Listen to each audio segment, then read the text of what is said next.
राम राम जी। आज मैं अपनी बहनों से कुछ कहना चाहती हूँ जो आजकल की स्पेशल मम्मी है। क्योंकि बहन आप गुस्सा तो होगी, लेकिन क्या करें, मजबूरी हमारी भी।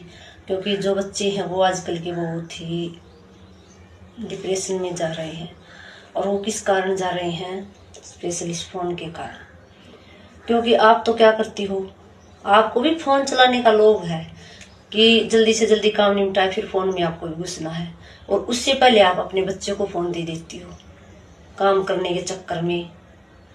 तो ये स्पेशल अपने बच्चे के साथ आप बिल्कुल गलत कर रहे हो।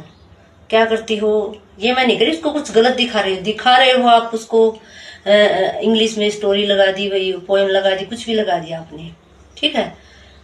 लेकिन उसको तो कुछ समझ में नहीं आ रहा, तो छोटा बच्चा, उसको सिर्फ फोन से मतलब हो गया है। मैंने स्टोरी भी लगा रखी है, आपने देखी भी होगी। ये बिल्कुल गलत कर रहे हो आप अपने बच्चे